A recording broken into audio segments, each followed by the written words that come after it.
Le thème de la conférence est microferme et permaculture, des rêves à la viabilité.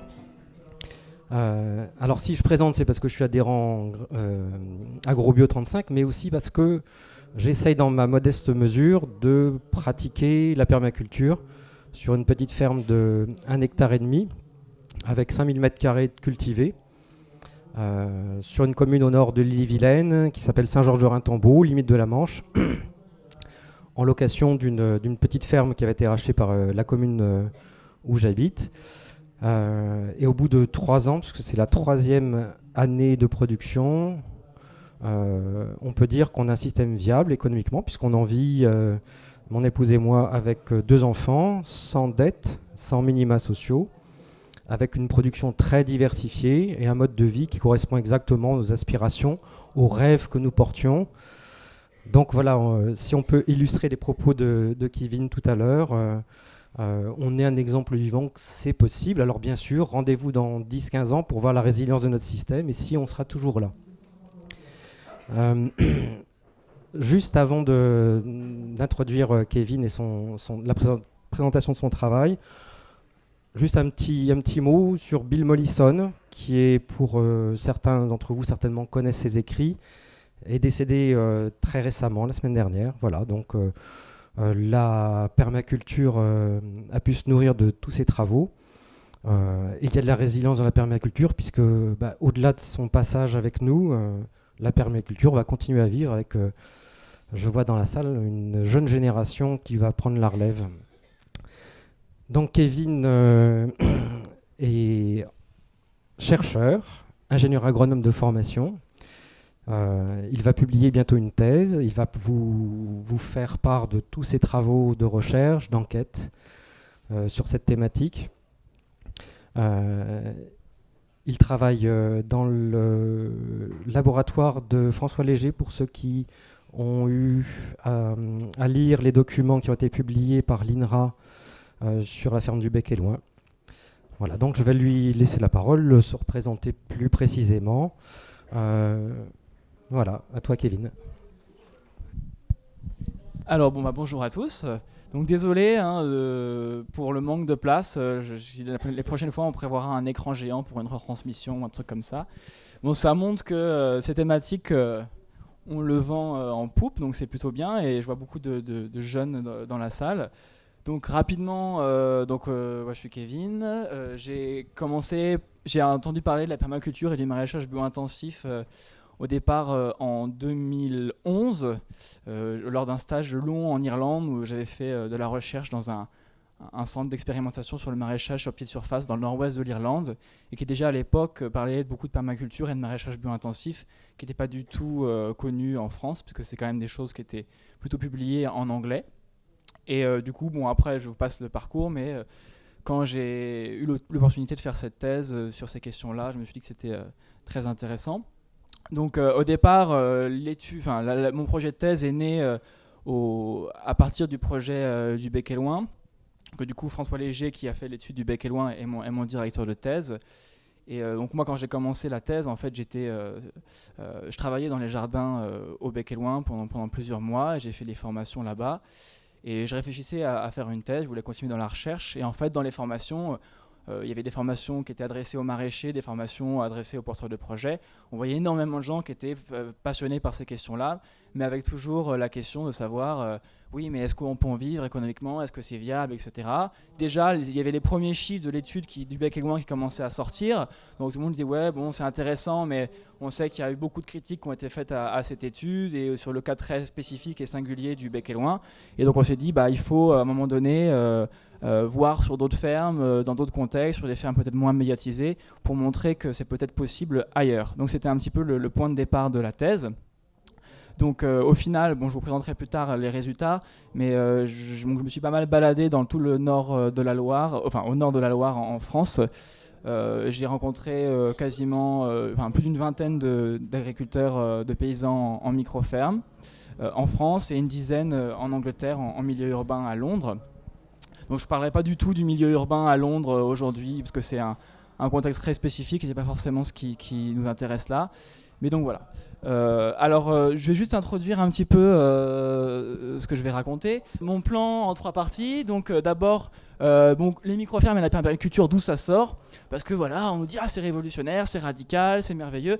Mais en fait, on va voir que ça a des origines beaucoup plus loin que juste l'engouement des dernières années. Ensuite, rapidement, je présenterai un petit peu la diversité des projets que j'ai pu enquêter, donc la 20aine de fermes au nord de la Loire. Et ensuite, je parlerai un petit peu des questions globales de viabilité et je présenterai des chiffres. Donc déjà, je pense que c'est important de refaire un petit point sur l'histoire de l'agriculture biologique. Alors peut-être que pour certains, c'est très connu tout ça, mais peut-être pas pour tout le monde et peut-être pas forcément parmi les jeunes générations, pour montrer qu'en fait, la dynamique des micro-fermes, elle s'inscrit tout à fait dans l'esprit des pionniers de l'agriculture biologique, qu'on a un peu oublié, et maintenant l'agriculture biologique a tendance de plus en plus à devenir quelque chose qui est de plus en plus incorporé par le système général, et du coup les pionniers qui font l'expérimentation, on a tendance un petit peu à les considérer comme des marginaux, mais il faut se rappeler que ceux qui ont fondé l'agriculture biologique, c'était ces pionniers marginaux à la base, et que c'est grâce à eux qu'on a maintenant la bio. Donc il faut aussi un petit peu remettre ça dans le contexte. Donc bon, rapidement, je vais pas trop m'étendre là-dessus, mais au départ, l'agriculture biologique, c'est donc une critique de la modernisation. Donc la modernisation, la pensée moderne, c'est pas juste avoir des machines, c'est un projet philosophique qui est né à partir des Lumières et qui s'est imposé en France au XIXe siècle. Et le principe de la modernisation, c'est vraiment la maîtrise de la nature, considérée comme une machine, c'est l'animal-machine de Descartes, tout est réglé, et l'homme est un ingénieur qui va régler les paramètres et qui va exploiter la nature. Et le progrès humain est juste envisagé comme un progrès purement technique. Donc une pensée industrielle et marchande basée sur l'exploitation, que même des philosophes comme Michel Serres parlent d'exploitation parasitique, que l'homme exploite parasitiquement la terre, c'est-à-dire qu'il prend tout et ne donne rien. Sauf que le parasite, au bout d'un moment, s'il pompe trop, l'autre meurt et lui avec. Donc voilà, donc bien sûr la pensée industrielle raisonne uniquement en termes de fonctionnalité, opérationnalité, simplification, standardisation, optimisation, sans s'embarrasser de l'éthique ou du sens. Et bien sûr ça va avec la pensée marchande de profit, compétition et possession, monétarisation. Et bien sûr l'accroissement de la consommation et du gaspillage. Donc en agriculture on sait ce que ça a donné, depuis les années 50. On a une simplification, on ne voit pas grand-chose, mais vous avez ici un tableau peut-être un petit peu romantique d'un paysage du Morbihan en 1950.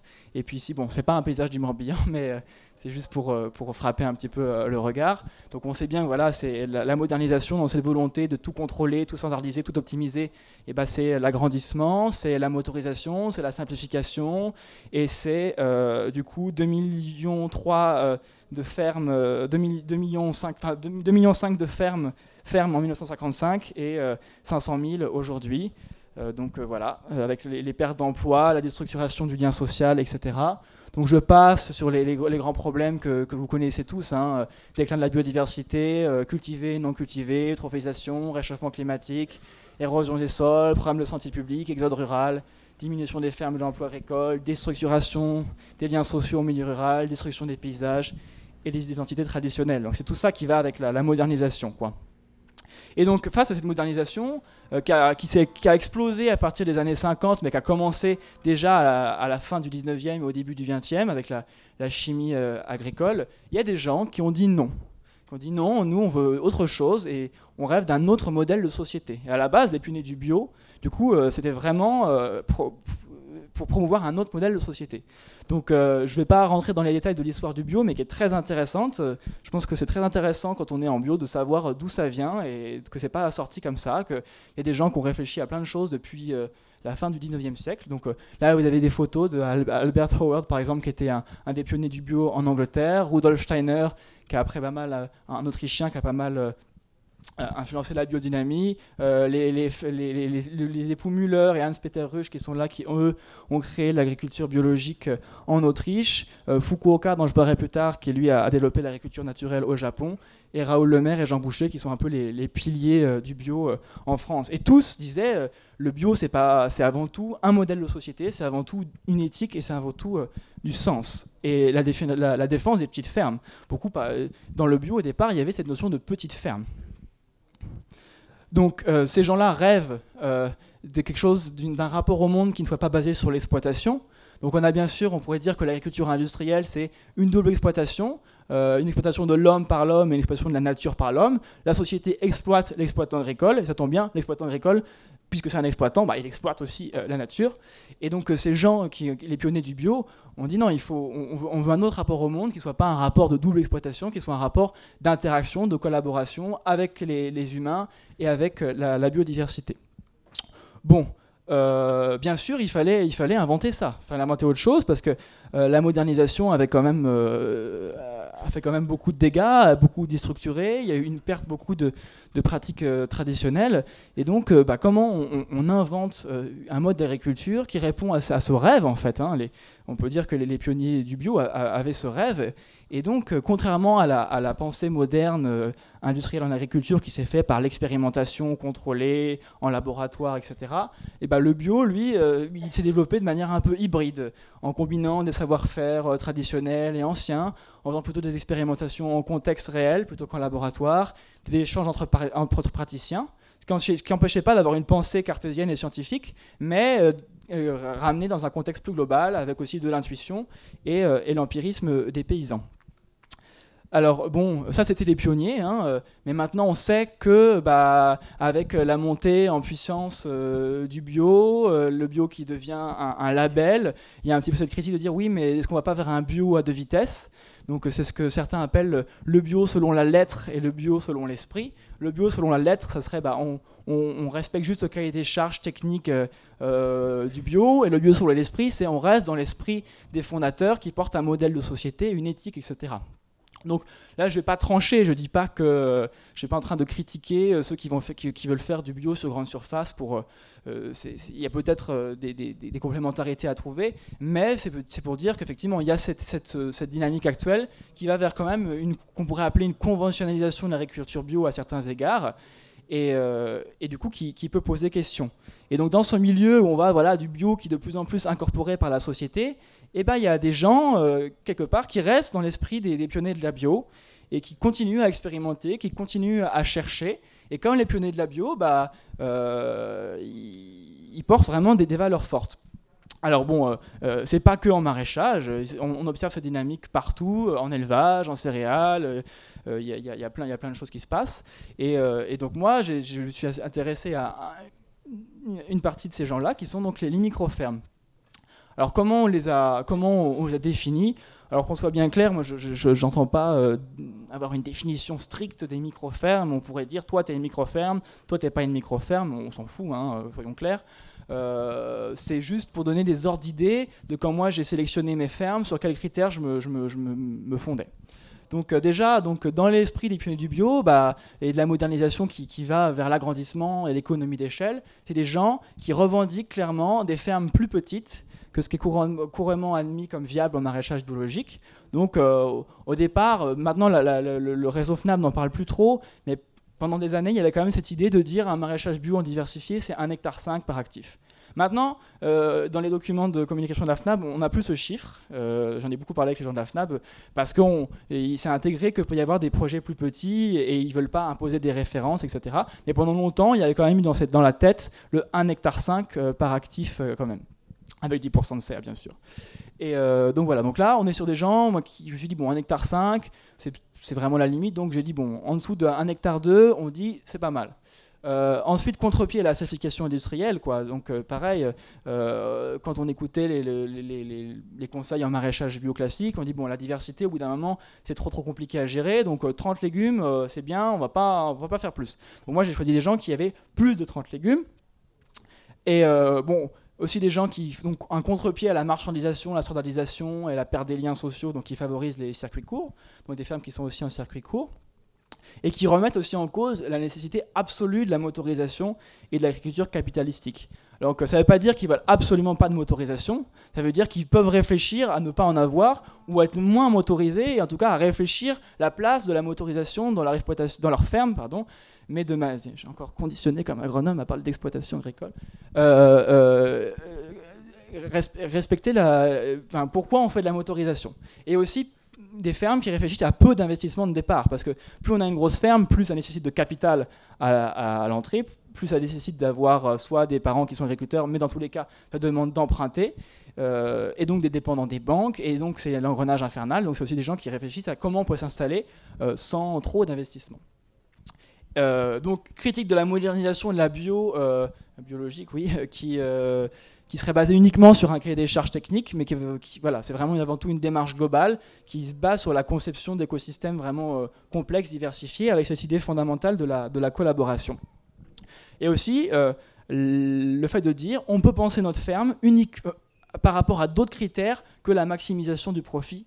On peut penser notre ferme par rapport à la qualité de vie, à l'esthétique, au plaisir, au bien-être, à plein de choses. Moi j'ai des agriculteurs, des paysans, je les ai vus faire des techniques et ils me disaient bon, je sais très bien que je pourrais peut-être avoir un meilleur rendement si je faisais ça, mais je le fais pas parce que comme je le fais actuellement, c'est plus beau.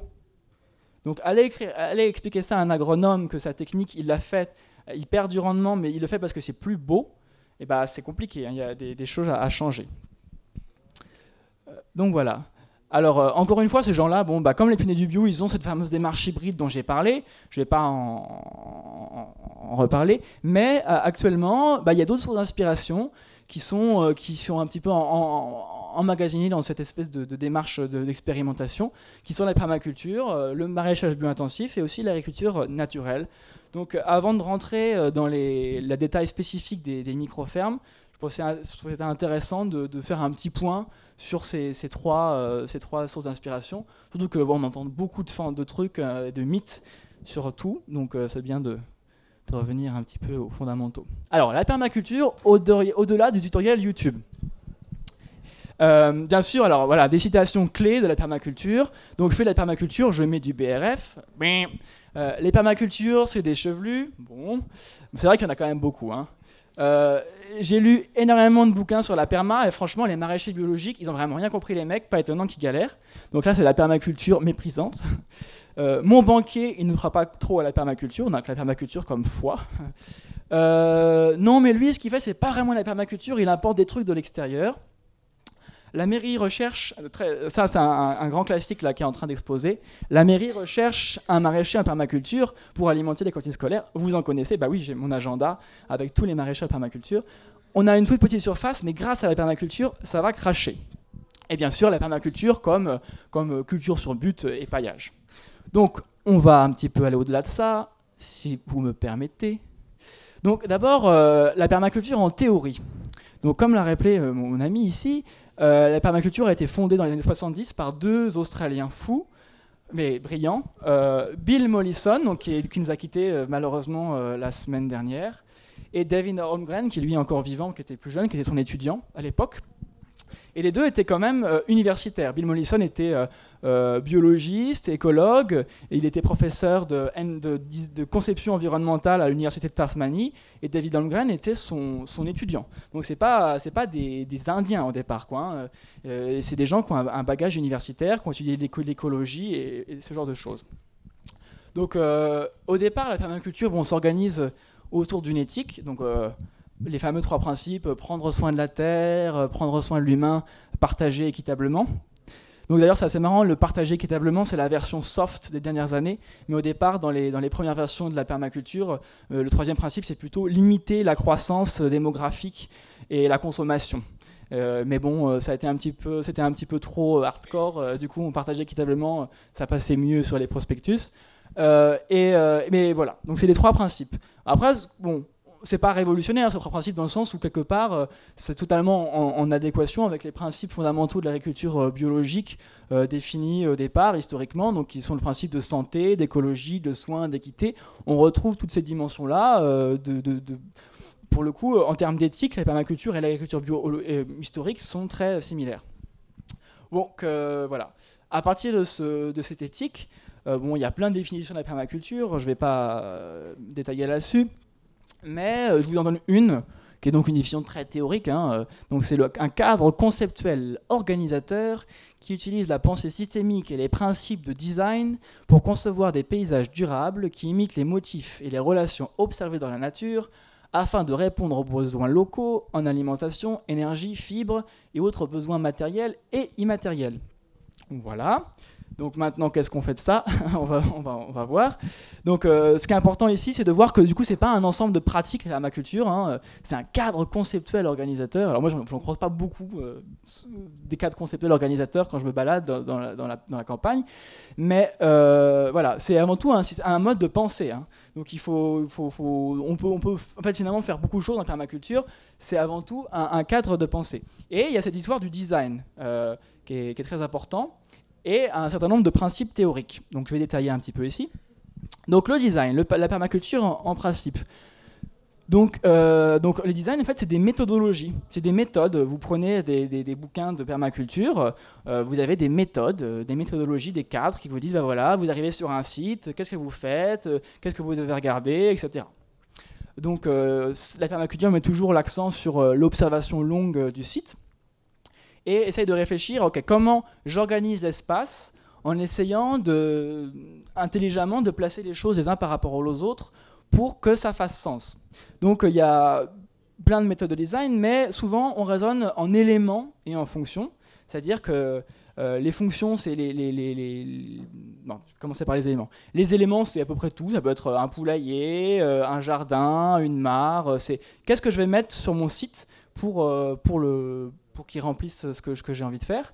Et les fonctions, bah, c'est tout ce que rend, toutes les fonctions hein, que rendent ces différents éléments. Par exemple, la mare, elle va refléter la lumière, elle va abriter des crapauds. Le poulailler, il va fertiliser le jardin et il va produire des œufs. Et du coup, on va avoir notre carte de la ferme et du site, et on va essayer de placer tous ces éléments et de regarder toutes les fonctions qui rendent et d'essayer de voir comment on les place intelligemment sur une carte pour qu'il y ait le mieux possible d'interaction entre ces éléments. Alors, par exemple, avec le principe fondamental qu'il faut toujours qu'un élément remplisse plusieurs fonctions. C'est-à-dire que le poulailler, il va produire des œufs, mais il va aussi fertiliser, il va aussi permettre de faire du compostage, les poules vont pouvoir aussi picorer les graines, etc. L'adventice.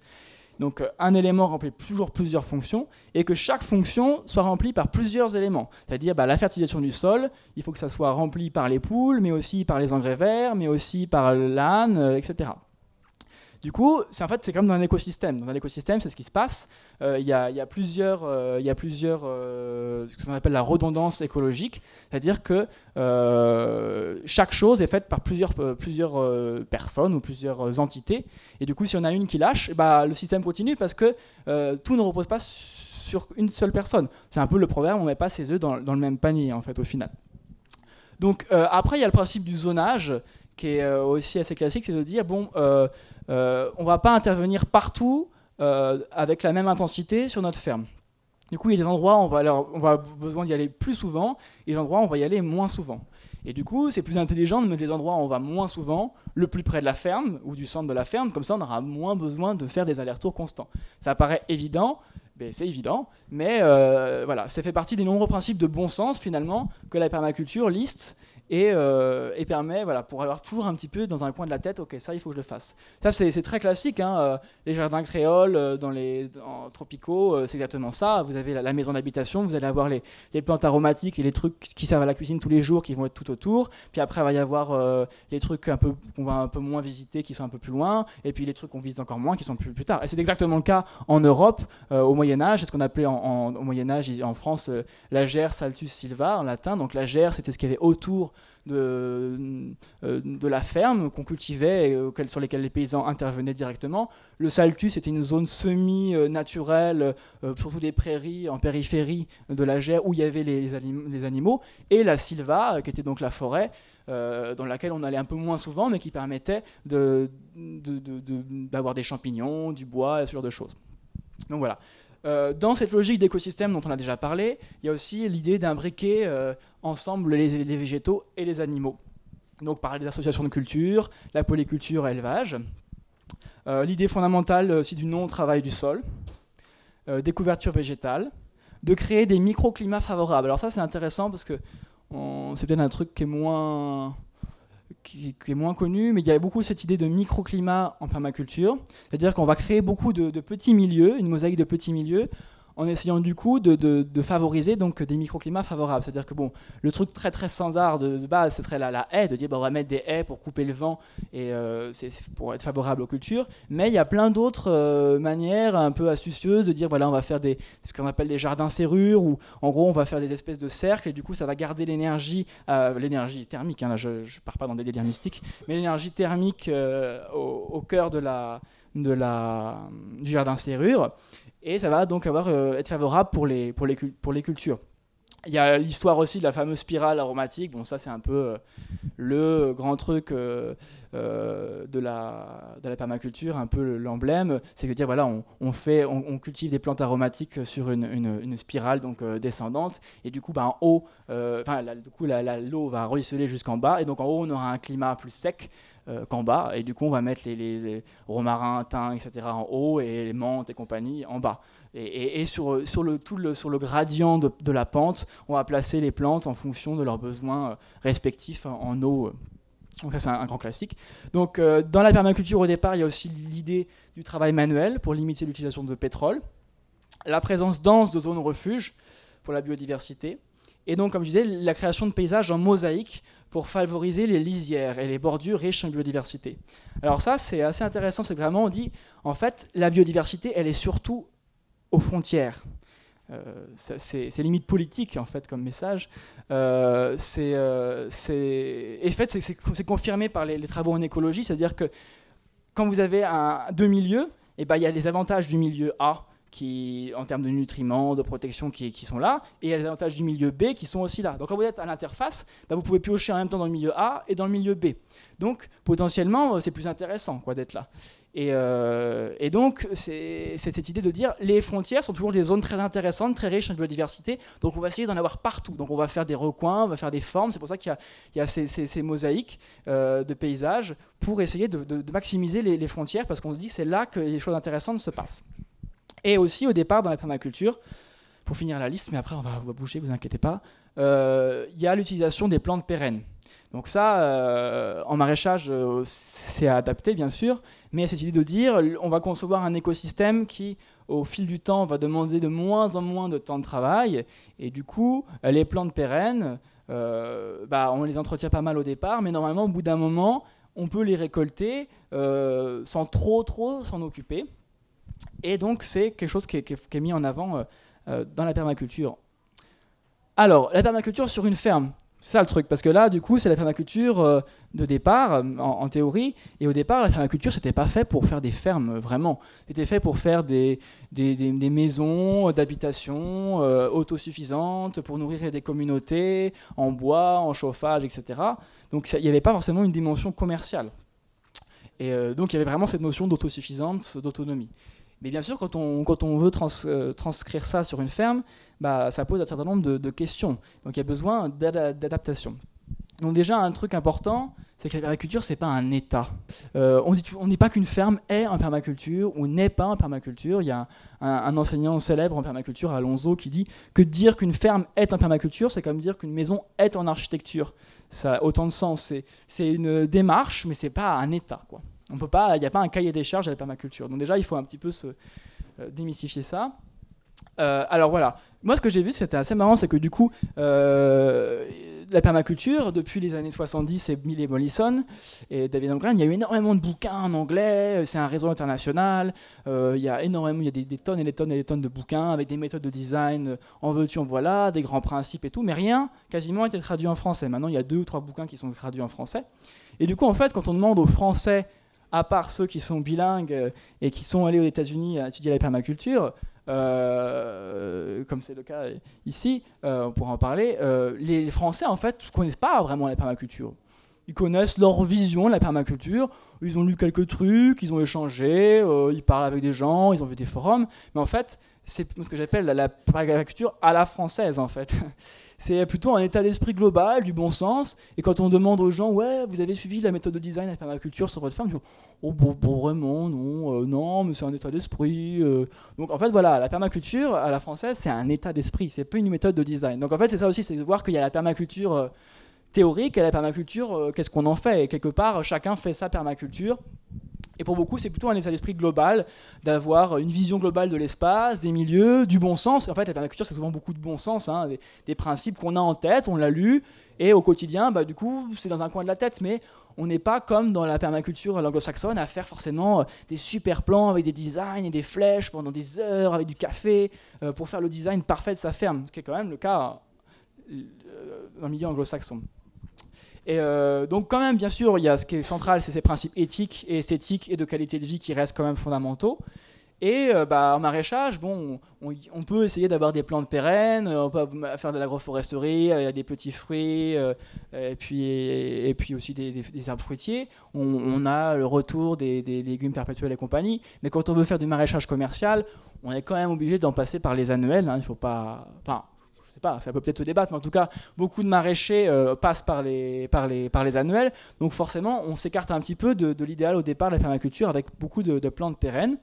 Mais quand même, globalement, il y a cette idée de limiter le travail du sol, d'avoir un aménagement global de l'espace où on réfléchit en termes de gestion de l'eau, boucler les cycles de matière et de fertilité, c'est-à-dire essayer que la matière du poulailler elle aille dans les légumes, que les légumes ils soient compostés sur place, etc., pour ne pas avoir trop importé de l'extérieur.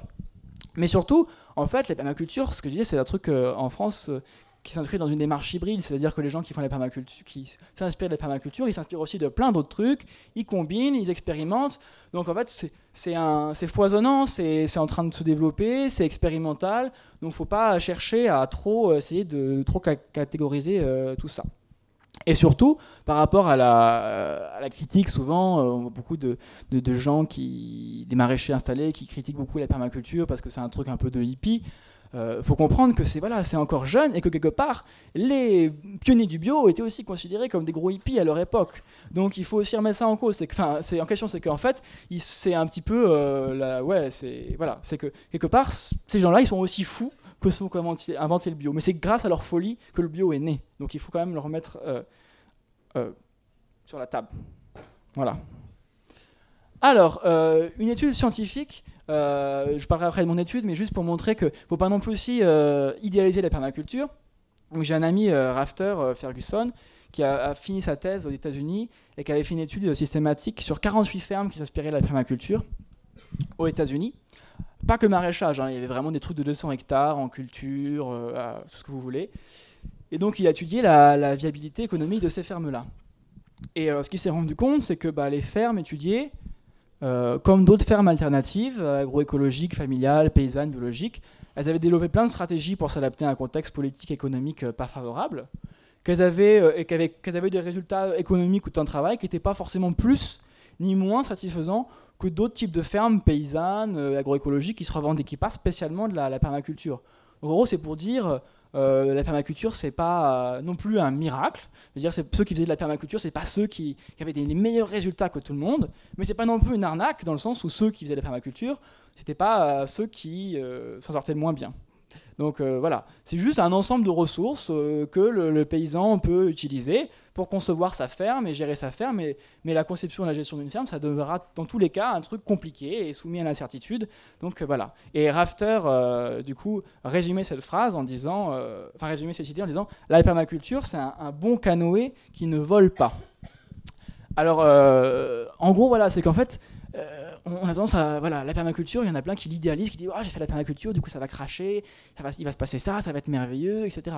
Non, la permaculture c'est un bon canoë, c'est-à-dire qu'il va vous aider à peut-être aller d'une rive à l'autre, à remonter les courants, mais il ne vole pas. Il ne faut pas aller au-delà de ce que ça peut apporter, c'est ça. Et en fait le problème, c'est que du coup, il y a des gens qui ont une vision idéaliste de la permaculture parce que souvent ils ne l'ont pas pratiquée.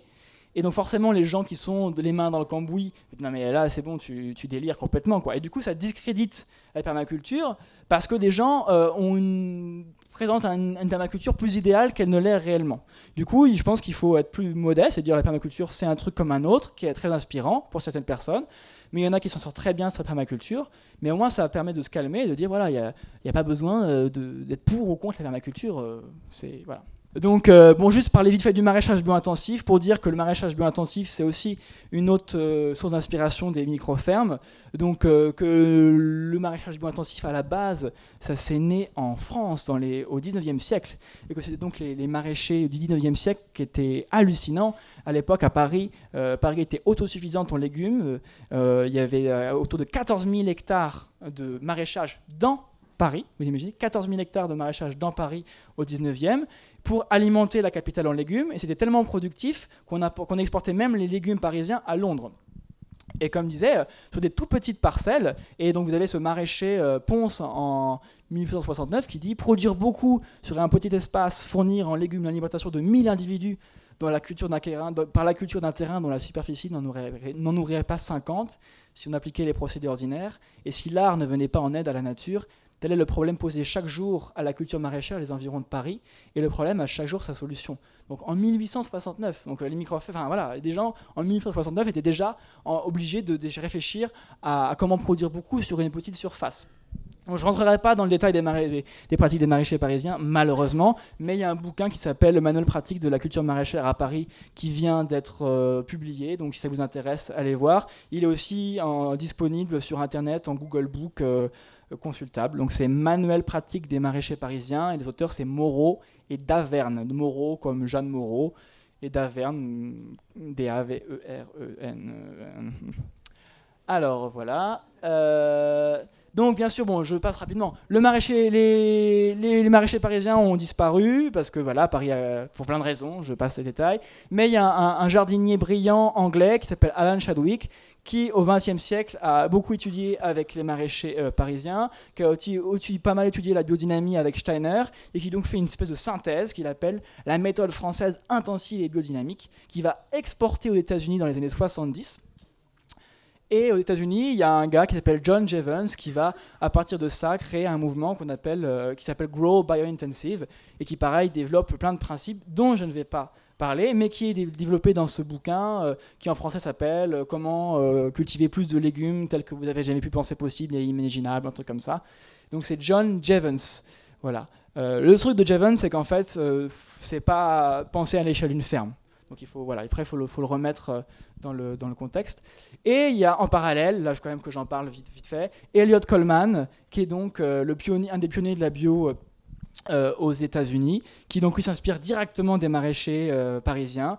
Il visite les derniers maraîchers dans les années 70 à Paris, et il ramène ça aux États-Unis, et il développe son truc aux États-Unis, qui marche du feu de Dieu. Et il y a un de ses étudiants, disciples, Jean-Martin Fortier, québécois, qui travaille aussi sur ces principes-là. Et en fait, Coleman, c'était en anglais, donc il n'y avait pas beaucoup de gens en France qui en avaient entendu parler. Et en fait, Fortier, qui est donc québécois, publie un bouquin qui s'appelle Le jardinier maraîcher dans les années 2000. Et c'est ça qui a finalement repopularisé le maraîchage bio-intensif en France. Alors qu'en fait, ça vient de la France, quoi. C'est un truc qui a été pratiqué par les maraîchers du 19e, qui est complètement tombé en désuétude et qui revient chez nous. Donc, c'est pas un truc complètement nouveau, révolutionnaire, c'est un truc bien chez nous. Bon, après, ça a été adapté. Hein. Bon, je passe. Le maraîchage bio-intensif, c'est beaucoup de densité, réfléchir sur les cultures d'hiver, des outils manuels adaptés, un bon marketing. Mais je vous conseille d'aller lire Coleman et Fortier. J'ai pas le temps, je suis désolé. Malheureusement, faudrait quand même que je parle des fermes françaises, parce que je suis sûr que ça vous intéresse tout ça. Mais donc il y a aussi l'agriculture naturelle, rapidement développée par Fukuoka, qui au départ est quand même aussi un scientifique, un microbiologiste spécialisé en pathologie des plantes. Et alors c'est une agriculture bouddhiste en fait, qui considère que l'intervention de l'homme et la recherche de contrôle sur la nature est toujours vanité. Et que du coup, ce qu'il appelle Wu Wei, c'est le non-agir. Donc bien sûr, c'est compliqué à comprendre le non-agir sur une ferme, mais en gros, le non-agir, ce n'est pas ne pas agir, c'est juste agir au bon moment, justement, pour avoir à agir le moins possible. Donc dans les faits, c'est pas de travail du sol, pas de fertilisation ou de compost préparé, donc tout est en mulch et laissé sur la terre, pas de désherbage systématique, pas d'utilisation de pesticides, pas de motorisation et pas de taille. Sol couvert en permanence, résidus de culture, paille, couvre-sol, semi-direct avec des billes d'argile. L'idée que les adventices ne doivent pas être éliminés, car elles ont un rôle écologique, mais contrôlés. Donc à certains moments clés, il faut intervenir, mais pas les éradiquer. et laisser aussi certains légumes se ressemer naturellement.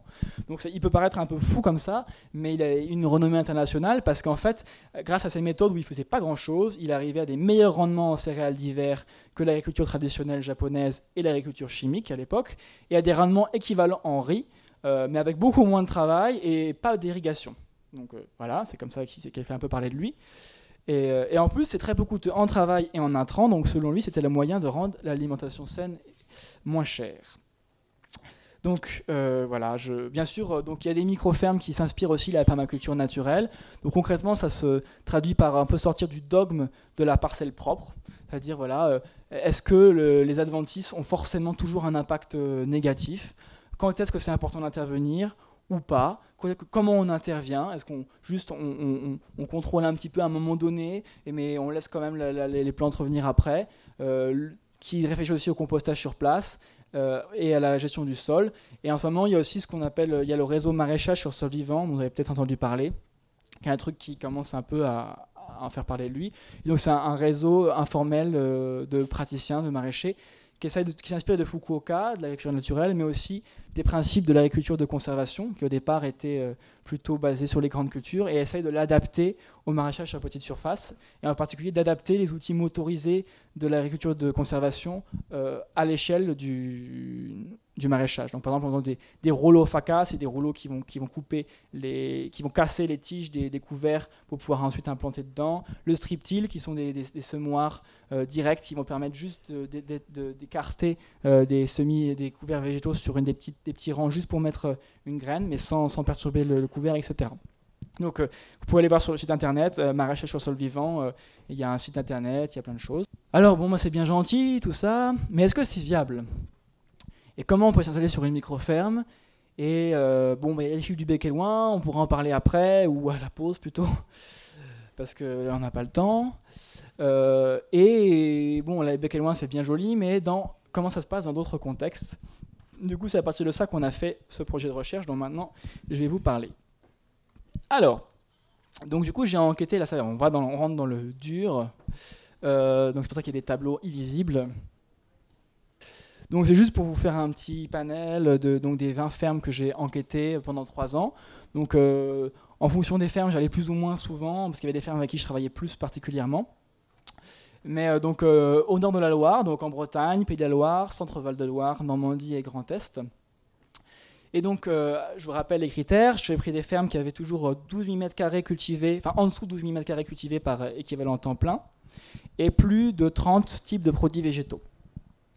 Et en fait, on voit qu'il y a une grande diversité, c'est-à-dire que sur les 20 fermes, quand on dit on est en dessous de 12 000, il y en a qui sont à 1 250 ou à 3 500, il y en a qui sont à 10 000, il y en a qui sont à 8 000. Donc en fait, il y a déjà une grande diversité en termes d'échelle, entre du simple au décuple, des fois.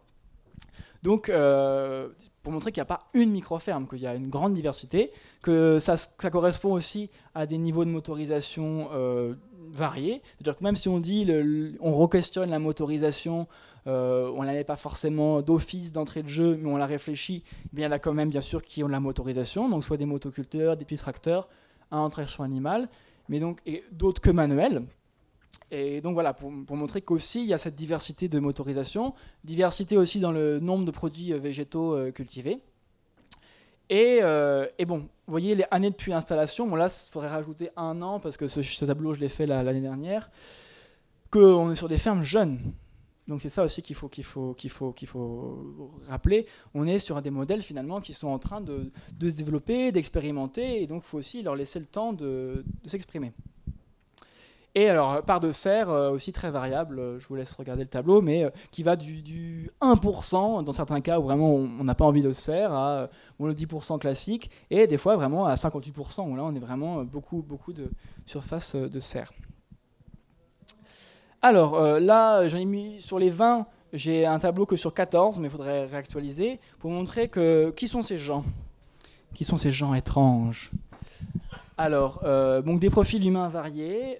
C'est quand même intéressant, la 3e colonne, vous voyez, ça c'est issu du milieu agricole ou pas. Combien il y a de personnes sur la ferme qui sont issues du milieu agricole? Donc vous voyez qu'en fait, sur 14, là, il y avait 2 fermes où il y avait des gens issus du milieu agricole. Tout le reste, c'est des non issus du milieu agricole. c'est important aussi à prendre en compte, c'est que finalement ces fermes-là inspirent beaucoup des gens qui ne viennent pas du milieu agricole, qui reviennent à l'agriculture par une recherche de sens, par une recherche politique, et qui du coup s'orientent vers ces fermes-là. Mais après, il y a quand même, il y en a quand même 2, et puis si on rajoutait les 20, il y en aurait au moins 4-5 fermes où il y a quand même des gens qui sont issus du milieu agricole. C'est pas pour dire la permaculture et le microferme, c'est que pour les gens non issus du milieu agricole. Mais c'est quand même des formes d'agriculture qui attirent beaucoup des gens non issus du milieu agricole, souvent jeunes, même si on a quand même une diversité d'âge. Alors au niveau de la parité, on est parfait, il y a des fermes avec 2 femmes, des fermes avec 2 hommes, des femmes femmes-hommes, hommes-femmes, femmes seules, hommes seuls, donc on a toutes les combinaisons possibles. Et voilà. Et en termes de profession et d'études, c'est quand même des gens qui ont un niveau d'études assez important. Donc vous voyez, on a beaucoup d'ingénieurs, d'officiers, des juristes, des techniciens, des informaticiens. Et voilà. Parce qu'effectivement, il ne faut pas se leurrer que c'est des fermes complexes qui demandent, ce que Marc Dufumier dirait à propos de l'agroécologie, c'est que finalement l'agroécologie c'est une agriculture intensive en intelligence. Et que du coup, forcément, quand on se met à concevoir comme ça des écosystèmes hyper compliqués avec plein de diversité, il faut réfléchir. Alors après, ça ne veut pas dire que la réflexion vient avec les études, hein. Soyons bien clairs, on peut je ne suis pas en train de dire qu'il faut avoir Bac+5 pour faire une micro-ferme. Il y a des gens qui n'ont pas Bac+5 et qui s'en sortent très très bien dans un micro-ferme. Je distingue les deux vraiment. Mais c'est juste pour dire que il y a ce besoin quand même d'intelligence. Alors, je finis un peu sur les trucs qualitatifs après, genre dans le hardcore des chiffres.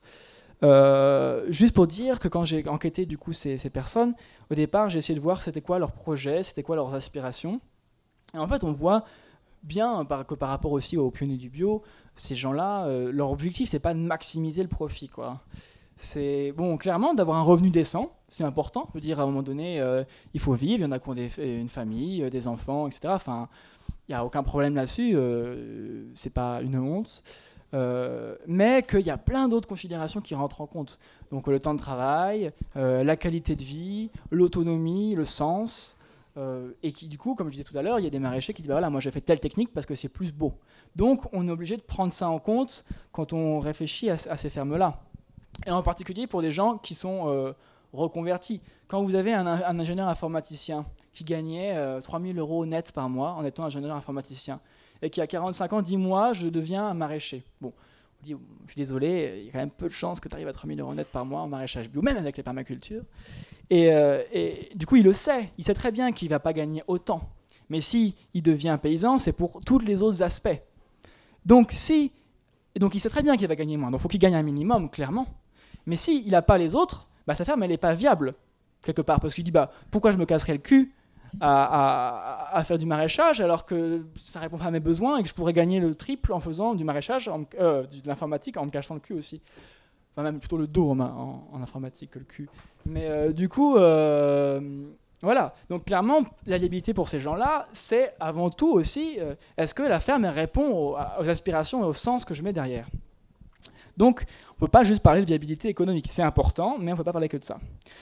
Pour montrer que, en fait, il y a aussi une grande diversité dans les stratégies. Donc dans les stratégies, c'est en gros les choix sur le long terme de structure et d'organisation de la ferme. Donc commercialisation, ancrage dans le territoire, investissement, organisation du travail, gestion technique écologique, organisation spatiale. Donc voilà, ça fait peur. Vous avez plein de lignes avec plein de numéros. En gros, c'est pour montrer qu'en fait, il y a plein de formes. Il y en a qui commercialisent sur plein de circuits différents. Il y en a qui investissent de manière différemment, avec investissement progressif, gros investissement à des moments clés. Il y en a qui acceptent les aides, d'autres qui les refusent. Il y en a qui ont des salariés, d'autres qui ont des bénévoles, d'autres qui n'ont rien du tout. Enfin, voilà, pour montrer qu'en fait, il y a une grande diversité de stratégies et qu'à chaque fois, ces stratégies, elles sont pensées, organisées pour répondre à cette palette d'aspiration. Donc ça, je ne le détaille pas.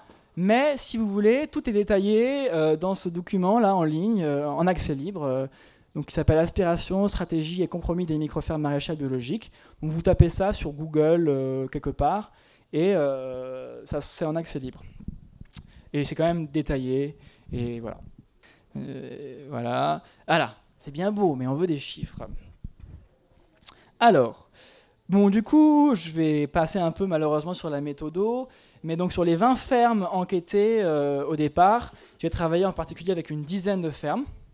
Et sur ces 10 fermes, on a fait des mesures où on a essayé d'estimer, sur une période de 1 à 3 ans, les temps de travail et les récoltes pour 50 cultures. Voilà, donc c'était du gros boulot. On a créé aussi une base de données de calendrier de culture. Donc à chaque fois, pour chaque culture, sous serre, pas sous serre, quand est-ce qu'on implante, quand est-ce qu'on récolte, etc. Des données comptables, j'ai récupéré les documents comptables de ces fermes-là. Et donc bien sûr, ça a été possible grâce à l'enthousiasme, à l'énergie et au soutien de maraîchers et des maraîchères motivés que je remercierai assez et jamais. Et il y en a même qui sont dans la salle ou même au-delà de la salle, donc merci à eux. Vous voyez, bon là on voit pas trop, mais c'était des fois un petit peu prise de tête. Là, le gars il est en train d'avoir très très mal à la tête par rapport aux questions que je posais. Donc voilà, mais on a du coup collecté une masse assez colossale de données, de revenus, de rendement, de temps de travail, de chiffres économiques, de calendrier de culture sur une dizaine de fermes et pour 50 légumes. Dans des contextes variés. Et oui, il faut que je précise, ces 10 fermes, elles ont été sélectionnées pour couvrir cette fameuse gamme dont j'ai parlé tout à l'heure. Donc il y a des fermes manuelles sur trait de surface, des fermes intermédiaires avec une motorisation motoculteur et des fermes avec petits tracteurs. Donc voilà.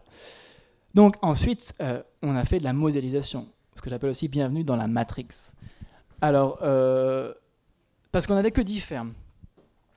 Et le problème, c'est que 10 fermes, c'est bien, mais on voulait explorer une grande diversité de situations possibles. Bon, bah, du coup, je suis désolé. Je saute. Je vais pas expliquer comment ça s'est fabriqué. Je vais vous donner les résultats. Alors, faites-moi confiance. Du coup, juste quand même pour dire, le modèle, en fait, prend en compte 3 dimensions. Donc, le système technique, la commercialisation et l'investissement. Donc ça, quand même, je vais le détailler parce qu'il faut quand même comprendre les résultats. Bon voilà, ça c'est juste le modèle pour vous montrer que c'est quand même sérieux, quoi. Alors, donc on a testé, bien sûr, comme on l'a vu, il y a une grande diversité de fermes qui sont en constante évolution, qui sont en permanence en train de bouger. Donc pour les modéliser, c'est très compliqué. Donc on s'est dit, on ne peut pas représenter chaque ferme individuelle, c'est pas possible. Donc on s'est dit, on va représenter des espèces de pôles.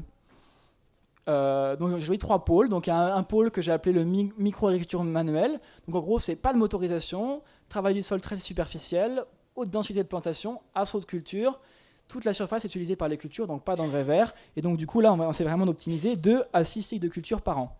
Ensuite, il y a un deuxième pôle qui est maraîchage bio-intensif.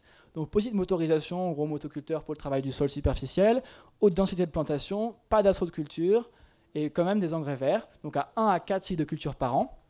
Et ensuite, un truc qui est un peu bancal, mais qu'on appelle le maraîchage diversifié mécanisé classique. Alors attention, je sais bien que le maraîchage mécanisé classique, ça n'existe pas. Hein. C'est un cas théorique d'étude. Donc motorisation pour la plupart des activités de maraîchage, bon, à part bien sûr certaines récoltes à la main. Plus faible densité de plantation, parce que le problème c'est que j'en ai pas parlé, mais du coup quand on bine avec un tracteur, il faut laisser un espace standardisé entre les plantes pour passer. Donc forcément, ça réduit la densité possible de plantation. Pas d'assaut de culture, pas d'engrais verts et 1 à 2 cycles de culture par an. Donc les 2 premiers scénarios étaient plutôt dans une logique du coup micro-ferme avec pratique écologique pour réduire les intrants du commerce, donc type paillage, décoction, compostage de matière organique, etc. Pour limiter les coûts, donc en termes de calcul économique, ça permettait de limiter les coûts, mais bien sûr, ça a un coût en temps. Enfin, il ne faut pas non plus se leurrer, hein, faire du paillage, des décoctions, du compostage, ça a un coût en temps. Donc en gros, ces fermes-là consacraient plus de temps aux pratiques écologiques, mais avaient des coûts inférieurs en intrants. Et le maraîchage diversifié classique, lui, on l'a fait classique jusqu'au bout. On a dit intrants biologiques du commerce pour la fertilisation et la santé des plantes. Donc il achète ses intrants, ce qui fait que du coup, il a des coûts supérieurs, mais il a moins de temps de travail aussi. Donc bien sûr, comme je disais, c'est des pôles, c'est-à-dire qu'aucune ferme n'est là, aucune ferme n'est là ou aucune ferme n'est là. Elles sont plus ou moins près de ces pôles et après, c'est à discuter avec les gens. Mais on peut se dire, voilà, moi je me sens plutôt près de là, plutôt près de là, je suis entre les deux, et voilà. Alors, juste pour montrer ici rapidement les 50 légumes qu'on a considérés dans le modèle. Donc voilà, donc j'ai considéré en ce moment là, pour le modèle juste une vente en panier de légumes hebdomadaire, parce qu'en termes de planification c'était le plus contraignant, pour gérer la diversité hebdomadaire dans les paniers. Donc vous avez ici les 50 légumes et vous avez ici le prix en euros par kilo considéré. Alors c'est le prix moyen sur les 10 fermes. Donc c'est des prix moyens en circuit court sur les 10 fermes. Et donc, je vous ai parlé donc, des 3 systèmes contractés. Donc, retenez bien parce qu'après, sur les graphiques, il y aura ça. Donc, MI, c'est micro-agriculture manuelle. BI, c'est maraîchage bio intensif, donc petite motorisation, engrais vert, pas d'assaut. Et CL, c'est classique. Donc, retenez les trois trucs. Ensuite, il y a donc 2 stratégies commerciales contrastées. Pareil, les gens, ils sont entre les deux. Hein. Ils ne sont pas ni l'un ni l'autre. Enfin, ils peuvent, mais ça peut être varié. Mais voilà, c'est encore 2 pôles. Donc, commercialisation sur 12 mois, donc 12M. Donc gamme de légumes qui inclut toutes les cultures et aussi les cultures de conservation, hein, qui n'était pas le cas au bec et loin, dont les pommes de terre. Il y a juste 2 semaines sans commercialisation début janvier. Et à l'extrême opposé, commercialisation sur 9 mois, donc 9M. Donc là, commercialisation d'avril à décembre. Donc on n'est pas de culture de conservation hivernale, puisqu'on ne commercialise pas l'hiver. Donc pas de pommes de terre de conservation, ni de carottes, ni de betteraves de conservation. On les fait que en primeur. Donc ça représente un petit peu les 2 stratégies extrêmes, quoi. Soit je fais toute l'année, soit je fais moins de trucs sur une petite période. Et après, bien sûr, on peut être entre les deux. Hein. Et alors ensuite, donc retenez encore ces 2 chiffres, enfin ces 2 codes, donc 12M pour 12 mois, 9M pour 9 mois. Et ensuite, il y a les stratégies d'investissement.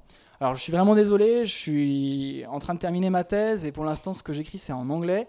Du coup, je n'ai pas encore tout le temps de traduire en français. Donc il y a une hypothèse d'installation à bas coût, donc c'est low cost setting up, je suis désolé, donc c'est LS, qui privilégie l'achat de matériel d'occasion et de récupération et l'autoconstruction. Donc l'objectif de cette stratégie, c'est de limiter les coûts d'emprunt et de remboursement. Mais bien sûr, pour faire de l'autoconstruction, de la récup et bidouiller, ça prend du temps. Donc dans le modèle, on prenait ça en compte, c'est-à-dire qu'on avait une limitation des coûts par cette stratégie, mais une augmentation du temps de travail. Basé sur les mesures en ferme, hein. Ce n'est pas un truc qu'on a inventé, c'est basé sur les mesures en ferme. Donc on avait des gens qui étaient dans cette stratégie et des gens qui n'étaient pas sur cette stratégie. Et ensuite, on a l'installation à haut coût, donc là c'est high cost setting up, qui privilégie l'achat de matériel neuf et ne réalise pas d'autoconstruction. Donc là, on a des coûts plus élevés, mais on a aussi un temps de travail plus faible à l'installation. Et ensuite, on a une période théorique aussi de routine, que la routine sur une ferme, il faudra qu'on m'explique ce que c'est, où tous les investissements ont été remboursés. Donc juste pour préciser, donc au départ, j'ai pris un maraîcher seul, sur une ferme seule, qui n'a pas de capital propre de départ. Ce qui est souvent pas le cas. Hein. Souvent, les gens ont un petit capital propre. Mais comme on met en évidence que les micro-fermes, c'est avant tout la possibilité de s'installer sans capital, etc., on se dit, bon, allez, on va jusqu'au bout. Pas de capital propre. Du coup, on emprunte tout à la banque avec un prêt sur 5 ans. Donc, un seul maraîcher. Et là, j'ai raisonné sur la surface cultivée en incluant les allées. Contrairement à l'étude du bec et loin, on n'avait pas les allées. Alors, c'était toujours ce débat sur mais la part des allées. Donc, on inclut les allées maintenant. C'est une espèce de révolution scientifique. On inclut les allées dans la surface cultivée. Et en plus de cette surface cultivée, on inclut aussi 0,3 hectares de base qui ne sont pas cultivés, sur lesquels on peut avoir le bâtiment et plein d'autres choses. Et qui donc vont impacter les coûts. Parce qu'on nous dit, oui, mais la surface cultivée, c'est pas que la ferme. Ben non, c'est pas que la ferme. Du coup, on a 0,3 hectares de base sur lequel que le maraîcher doit acheter et sur lequel il y aura son bâtiment, etc.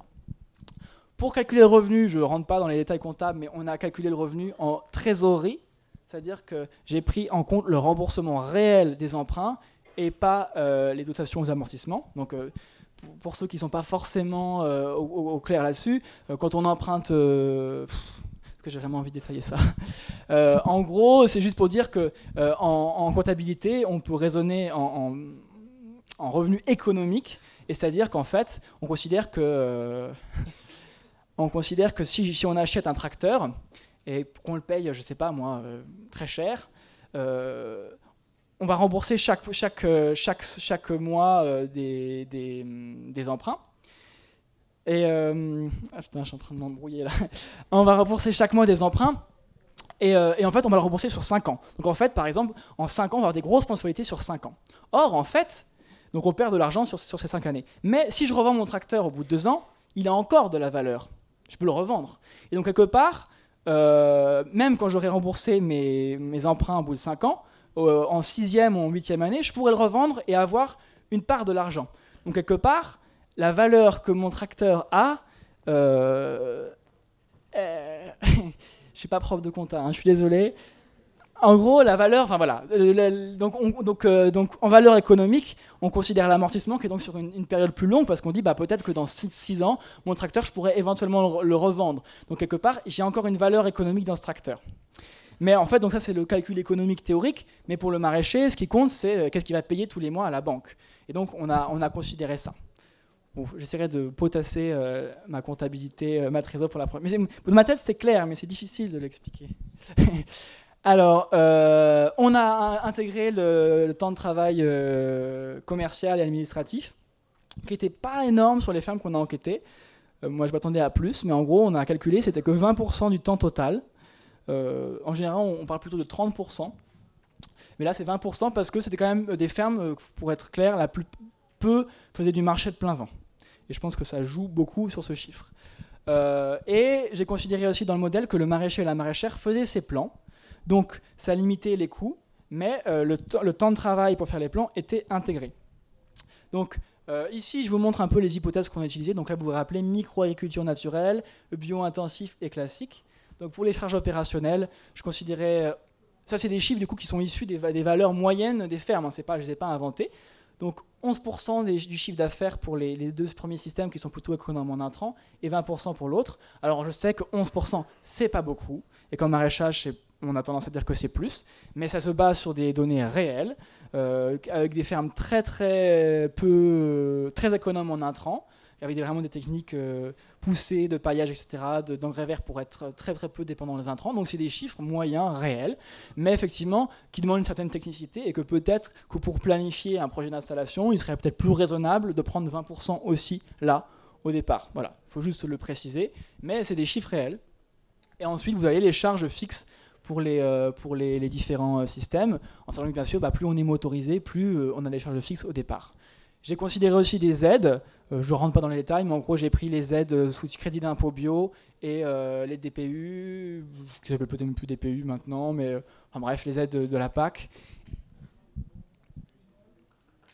Et ensuite, bien sûr, les hypothèses d'investissement. Donc vous voyez les investissements de départ fixes que j'ai considérés pour chaque système. Alors à chaque fois avec la fameuse hypothèse base investissement et hypothèse haut investissement. Donc là, en gros, on sait plutôt de la récup, de l'occasion, etc. Et là, tout est neuf, donc pour les 2 systèmes. Donc en sachant que là, du coup, vous voyez que c'est moins cher, mais on considère que il faut faire de la récup, il faut faire de l'autoconstruction, donc ça prend plus de temps. Donc après, pareil pour les serres, on a des serres plus ou moins chères, etc. Et le foncier, j'ai pris 5 000 € par hectare, ce qui est énorme, qui peut varier bien sûr du simple au double en fonction des zones, mais en milieu rural, au nord de la Loire, c'était un petit peu la moyenne que j'avais. Et j'ai considéré des aides JA. On pourra en discuter après, mais j'ai considéré les aides JA. Et j'ai considéré que les emprunts étaient remboursés en 5 ans avec un prêt à 3%. Je n'ai pas considéré la possibilité du prêt à taux bonifié JA parce que je n'avais pas le temps. Donc, en gros, j'avais rappelé mes 3 systèmes techniques. Je reviens pour qu'on remette tout ça en tête. Donc, les 3 systèmes techniques, MI, BI, CL. J'ai mes 2 systèmes de commercialisation, donc en 12 mois, en 9 mois. J'ai mes 3 niveaux d'investissement et investissement. Et pour chaque scénario, du coup, j'ai fait 1000 simulations. Alors, comment j'ai fait des simulations? Je ne vais pas le détailler parce que c'est déjà trop tard. Mais en gros, j'ai fait un programme qui permet de simplifier, de planifier les cultures pour répondre semaine par semaine à des contraintes de commercialisation en panier. Donc, ce modèle, en fait, ça fait peur comme ça, mais considérait 8 types de légumes, donc carottes et pommes de terre, parce que c'est des trucs à part qui sont centrales dans un panier. Condiments, donc c'était les aromates, les herbes aromatiques et compagnie. Légumes fruits, légumes racines, tomates, qui est aussi un truc à part, verdure crue et verdure cuite. Et du coup, pour chaque type de légumes, je considérais en fonction de la période de commercialisation combien il en fallait de part minimale par mois. dans les paniers. Et donc il y avait des grands tableaux comme ça, mais en gros ça permettait de s'assurer que chaque mois j'avais suffisamment de parts de légumes dans mon panier pour chacune des légumes, pour chacun des catégories, et qu'il y avait aussi des critères de diversité. C'est-à-dire qu'au sein de chaque catégorie, par exemple, là vous voyez, en mois de 2, il fallait qu'il y ait au minimum 2 verdures cuites différents par mois dans mes paniers. Bon, je passe ça, mais c'est juste pour montrer qu'en gros il y a un truc magique qui permet de générer automatiquement des planifications de légumes cohérentes en termes de parts. J'ai raisonné en parts dans les légumes, parce que bien sûr, on ne va pas mettre 100 grammes de pommes de terre dans un panier, on ne va pas mettre non plus 8 kilos de tomates dans un panier, donc on raisonne en parts d'un panier familial, et avec des critères de diversité. Alors, pour évaluer la viabilité, je vous avais dit au départ qu'il y a les aspirations globales des maraîchers, et il y a aussi du coup, en fonction des maraîchers, des volontés très très différentes en termes de temps de travail qu'on veut atteindre, et en termes aussi de revenus. Donc pareil, je ne pouvais pas considérer toute la palette, donc j'ai pris aussi des cas très contrastés. Donc j'ai pris en termes de temps de travail maximum, on va dire l'ambition la plus dure, de dire voilà, moi je veux travailler pas plus de 1800 heures par an, donc ça fait 36 semaines sur 50 heures, donc c'est pas beaucoup en maraîchage, mais il y en a qui ont cet objectif et qui le tiennent. Et après, 2500 heures par an, 50 heures sur 50 semaines, ce qui est aussi, qui est même en deçà de la réalité sur beaucoup de fermes classiques, donc, mais qui considèrent, bon ok, j'accepte quand même de travailler 50 heures sur 50 semaines. Mais qui est déjà aussi assez ambitieux quelque part en maraîchage, faut pas se leurrer non plus. Et 3 critères de revenu minimal, donc de 600 €, ça c'est vraiment, on va dire, ceux qui vivent dans une maison autoconstruite en paille, qui n'ont pas d'enfants et qui mangent de légumes et qui jouent de la guitare. Ensuite, vous avez 1000 € et 1400 €. Donc c'est minimal, donc ça veut dire qu'on peut être au-dessus, mais c'est minimal. Donc, et en fait, du coup, en combinant ces 2 critères de temps de travail et ces 3 critères de revenus, on arrive à 2 × 3 égale 6 critères de viabilité. Donc, alors, juste pour vous montrer que ce modèle, c'est pas juste, je l'ai validé. Donc, si vous voulez, c'est là que ça fait très très peur un petit peu. J'ai validé, il s'est basé sur 10 fermes. Donc, j'ai pris des données de 10 fermes, mais en science, on se dit, bah oui, mais ok, mon modèle, j'ai fait sur mes 10 fermes, il faut vérifier qu'il puisse s'adapter à d'autres contextes, sinon il ne sert à rien. Donc, il faut forcément le valider sur des données extérieures. Donc, j'avais mes 10 fermes, et j'avais aussi des données de 12 fermes autres que je n'avais pas utilisées pour voir est-ce que le modèle permettait aussi de rendre compte de ces fermes-là. Dans l'idéal, il aurait fallu avoir 100 fermes, mais on ne les a pas, ces fermes-là. Donc, il fallait bien faire ce qu'on pouvait faire. Mais donc, vous voyez que là, sur ces graphiques-là, j'ai présenté ça. Alors, je fais un petit cours de statistiques rapido. Ça, c'est ce qu'on appelle dans le jargon poétique des boîtes à moustaches. Vous voyez la moustache, mais c'est des moustaches verticales. Donc en gros, dans la boîte à moustaches, c'est très simple. La barre du milieu, c'est ce qu'on appelle la médiane. C'est-à-dire que 50% de la population, 50% des fermes est en dessous de ça, et 50% est au-dessus de ça. Okay. Ensuite, vous avez ce premier carré de la moustache qui veut dire que 25% des fermes sont en dessous et 25% des fermes sont au-dessus. Donc ça veut dire qu'en fait, dans le carré, vous avez 75% des fermes. En gros, c'est ça qu'il faut regarder, c'est que le carré, ça représente la répartition des fermes, et dans ce carré-là, ou dans ce rectangle-là, vous avez 75% des fermes, et les moustaches, c'est les valeurs extrêmes. Ça veut dire que vous avez la majorité qui est là, mais il y a quand même des gens qui sont très au-dessus ou très en dessous. Et donc, par rapport à... Donc, j'ai fait 1000 simulations sur tous les systèmes techniques, les commercialisations et compagnie. Et si on prend juste le système technique, vous voyez que là, c'est la surface agricole utile à laquelle on arrive à la fin, par le modèle. Quand je mets les fermes réelles, les données des fermes réelles qui ne sont pas du modèle, qui se rapprochent le plus de chaque pôle, vous voyez que les points, ça c'est les fermes réelles, sont contenus dans ce que le modèle prédit. Donc ça veut dire que quelque part, on n'est pas complètement à côté de la plaque. On voit bien que le modèle permet quand même de rendre compte de la diversité des fermes réelles qui n'ont pas été utilisées pour faire le modèle. Donc ça, on est content là, à ce moment-là. On se dit, bon, je n'ai pas fait tout ça pour rien. Et donc vous voyez, on peut parler directement de ce graphique-là, c'est que vous voyez, ce qui est important, c'est de montrer qu'il y a une grande variabilité. J'ai envie de dire, l'important dans la vie, c'est les moustaches. C'est ces moustaches qui sont importantes. Et vous voyez que par exemple, sur le scénario micro-agriculture manuelle, on a des trucs qui seraient genre à 1000 m², et puis on va jusqu'à 3500, 4000 m². C'est-à-dire que même sur ce pôle théorique, vous avez une grande diversité possible. Donc c'est ça qui est quand même important à signaler, c'est qu'il n'y a pas le modèle avec la surface qu'il faut. Pareil pour le bio-intensif, vous voyez qu'on a une grande variabilité, et pour le classique en plus, pareil. Donc, bon, je vous passe le détail. Et là, c'était sur les surfaces, pour vous montrer qu'en termes de surface prédite, on était proche de la réalité. Et là, c'est sur les revenus par heure de travail. Donc, où là, vous voyez, vous avez la combinaison à chaque fois du système technique, donc BI, CL, et de l'hypothèse d'investissement. Donc là, vous avez investissement bas coût, low cost, et un investissement haut coût, high cost. Et donc, vous voyez que pareil, par rapport aux fermes réelles, le modèle permet de rendre compte de la diversité de la réalité. Et même le modèle, en fait, comme je savais bien qu'on allait nous tomber dessus sur « Ah, vous faites des prescriptions, nanana », j'ai exprès mis plein de variabilités dans mon modèle pour avoir des grandes moustaches. Donc vous voyez qu'en fait, mon modèle a beaucoup plus de moustaches que même la réalité. Là, ce qu'on peut montrer, du coup, sur ce graphique, je peux le commenter rapidement, c'est que déjà, voilà, on a des grandes variabilités et que clairement, la phase d'investissement ici, c'est tout HS et LS, c'est les phases d'investissement. On a bien sûr des revenus par heure de travail qui sont inférieurs à la phase de routine et qu'il faudra détailler par la suite, mais là, je passe rapidement. Alors, quelques résultats. Donc là, vous avez le chiffre d'affaires par mètre carré sur phase cultivée, donc qui intègre les allées.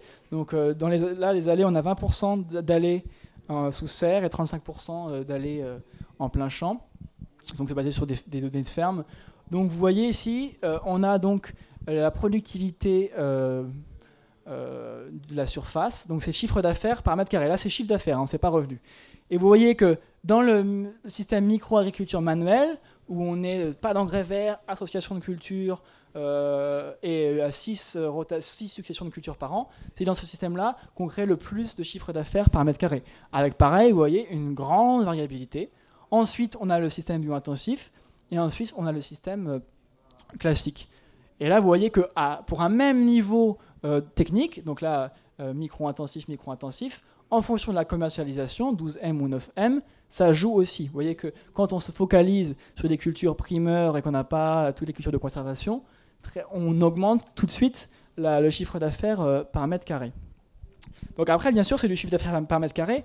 Il faut ramener ça au temps qu'on passe par mètre carré, parce que pour faire les associations de culture, de la densité, etc., on est nécessairement aussi plus sur les parcelles. Donc vous voyez bien que si le système micro-agriculture manuelle dégage plus de valeur de chiffre d'affaires par mètre carré, il a aussi plus de temps de travail par mètre carré. Et en fait, on voit clairement que le chiffre d'affaires par mètre carré, on peut complètement le superposer par rapport au temps passé par mètre carré. Donc ce qui est complètement logique et qui confirme vraiment cette idée de la micro-agriculture de dire on va soigner le sol, on va soigner le travail manuel, on va intensifier sur la surface et du coup on va produire plus sur cette surface. Mais du coup, ça confirme complètement ça.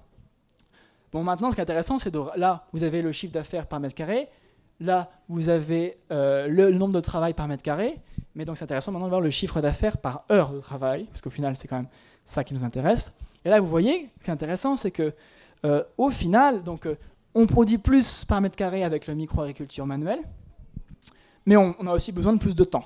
Donc au final, si on fait le ratio, est-ce que c'est plus intéressant ou pas? Donc là, c'est ce graphique-là. Vous avez donc la productivité du travail. Donc c'est le chiffre d'affaires par heure de travail. On parlera aussi après du revenu par heure de travail, parce que c'est différent. Hein.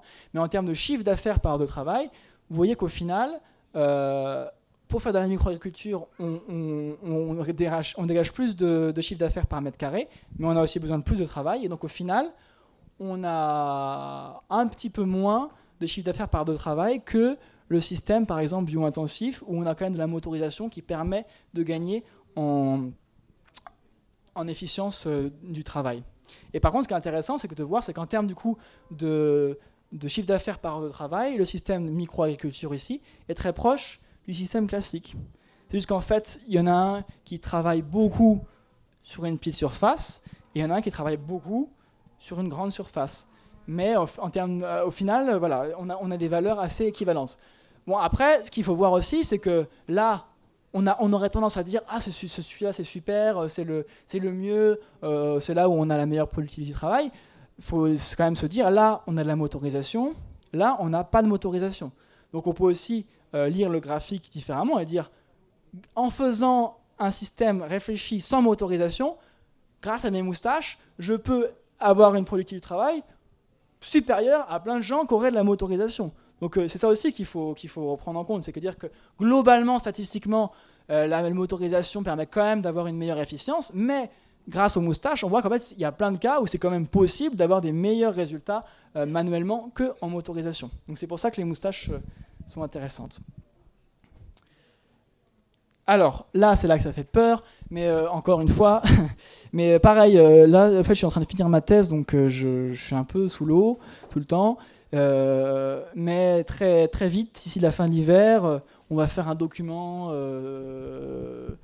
qui va tout détailler avec les tableaux, etc. Et l'idée même, c'est d'aller présenter après ce travail-là aux maraîchers dans les différentes régions avec qui on a travaillé et d'intégrer dans le document les discussions avec les maraîchers. Parce que comme on le disait, nous, on ne voulait pas faire de la prescription, on ne voulait pas inventer un nouveau modèle, on voulait juste donner des ordres de grandeur et qui sont intéressants à discuter. Et donc on pense que du coup, ce serait intéressant dans le document d'intégrer les discussions avec les maraîchers. Donc ça va venir sorti dans les bacs hiver 2020. Début janvier, février, mars 2017, quoi. Alors, là, on est en termes... Vous avez ces fameux critères de viabilité dont j'ai parlé tout à l'heure. Vous avez à chaque fois le temps de travail maximal, le revenu minimal mensuel. Vous avez les 3 systèmes techniques, MI, BI, CL. Vous avez les 3 périodes, bas coût pour investissement low cost, investissement high cost et puis routine. Et à chaque fois, du coup, pour chaque combinaison, vous avez mis la part des simulations viables. C'est-à-dire que sur 1000 simulations, combien il y en avait qui permettaient d'avoir un travail annuel qui était en dessous de la limite supérieure et un revenu qui était au-dessus du revenu minimal. Donc ce qui est intéressant de voir, c'est que, bon, clairement, je n'ai pas de pointeur ni de truc comme ça, c'est que à un niveau de travail et de revenus donné, clairement, quand on est en période d'investissement, on a moins de chances de viabilité qu'en routine. Voilà, ça c'est un scoop. J'espère que vous êtes contents, vous aurez au moins appris ça aujourd'hui. Mais ce qui est intéressant, c'est que en fait, ici, dans les hypothèses du modèle, on voit quand même que la stratégie low cost, donc LS, elle permet de mener à moins de simulations viables que la stratégie high cost. Alors ça voudrait dire, ah mais en fait, c'est quand même mieux d'investir dans du neuf, parce que comme ça, on n'a pas besoin de faire l'autoconstruction et on peut consacrer son temps de travail directement aux cultures, etc. Bon, ça c'est ce que le modèle dit, mais il faut rappeler les hypothèses du modèle. C'est que dans les hypothèses du modèle, au départ, on a 0 capital propre, et qu'en fait, et donc on a tout emprunté. Donc même si on est dans du low cost, on doit quand même emprunter parce qu'on a quand même des choses à acheter, et donc on a quand même des prêts à rembourser, et donc quelque part, la stratégie low cost montre que c'est un petit peu moins favorable, mais ça reste quand même, il y a quand même des cas où ça marche. Et du coup, c'est pas du tout ce qui se passe dans la réalité. Dans la réalité, les gens qui font la démarche de faire une stratégie d'investissement bas coût sont souvent des gens qui ont accumuler un minimum de capital au départ qui leur permettent de commencer l'installation sans emprunt et du coup de faire une installation progressive sans avoir la pression des emprunts. Donc il faut relativiser du coup ces résultats-là. Là, c'est dans les hypothèses du modèle où on emprunte tout, mais dans la réalité des cas, il y a peut-être moyen, et je connais des cas très emblématiques de gens qui sont sur des installations progressives et qui s'en sortent très bien. Donc, ce qui est intéressant aussi de voir, il y a plein de choses intéressantes, mais vous voyez aussi qu'il y a donc une grande variété de surfaces possibles. Hein. À chaque fois, vous avez les plus ou moins. Donc, dire voilà, quand on est en micro-agriculture manuelle à 2700 m² cultivés avec les allées, plus ou moins 1000 quand même. Donc, ça veut dire qu'on peut être à 1700, on peut être à 3700. Donc, c'est aussi pour un peu se détendre par rapport aux 1000 m² du bec et loin. C'est le cas aussi pour voilà. On est plutôt pour les scénarios bio-intensifs autour de 5000, 6000 m² cultivés, et pour les scénarios classiques, on est dans les trucs classiques, on est autour finalement d'un hectare, plus ou moins 3000, 4000 m². Donc là, je ne vais pas détailler, mais c'est quand même intéressant, c'est de montrer, allez, on va prendre le truc le plus extrême, c'est-à-dire comment est-ce qu'on peut gagner plus de 1400 € net par mois en travaillant moins de 1800 heures par an. Et donc, on voit que dans le système micro-agriculture manuelle, selon les hypothèses du modèle, dans 11% des cas, on y arrive quand même. Pour le bio-intensif, 30% des cas. Et dans le classique, 4% des cas. Donc, en fait, ces chiffres, ils sont à relativiser. C'est plus des ordres de grandeur et des rapports entre les... Voilà, ce qui est intéressant, c'est de regarder les rapports, mais c'est de montrer quand même que dans le modèle qu'on peut critiquer, il y a quand même... on peut s'en sortir, on peut arriver à des scénarios où on gagne bien sa vie en travaillant pas trop. C'est dur, hein, 11%, ça veut dire que c'est ça aussi qui va, c'est que c'est possible, mais c'est pas automatique. C'est ça qui est aussi important de voir, c'est que il y a des moyens de s'en sortir, c'est possible, mais c'est pas facile. Et ce qui est intéressant de voir, c'est que le système classique, il est assez peu viable avec des très bas temps de travail, mais qu'en fait, il est beaucoup plus viable quand on augmente le temps de travail à 2500 heures de travail, 50 heures par semaine. Il y a quand même 30% du scénario classique qui arrive à avoir 1400 net, ce qui est déjà pas mal, hein. Il y a plein de maraîchers qui seraient contents de gagner ça.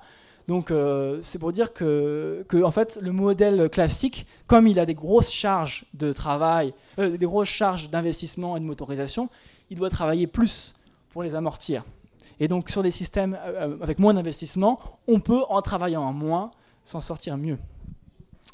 Donc voilà, juste pour donner les ordres de grandeur, le chiffre d'affaires moyen généré par le modèle était autour de 30 000 €, plus ou moins 10 000. Donc vous voyez qu'il y a des bonnes variations pour le système micro-intensif.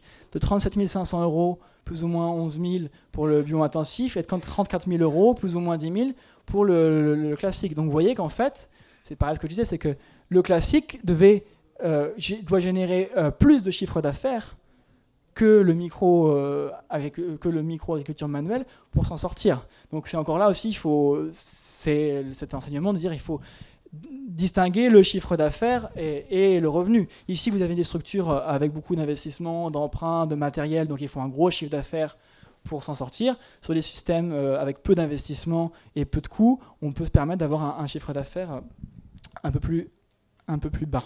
Juste pour dire que là, je n'ai pas parlé de la commercialisation. En gros, par rapport à ces chiffres-là, si on est en commercialisation, on ne fait pas de culture de conservation, on peut augmenter quasiment de 30% les chances de viabilité. Mais pas 30%.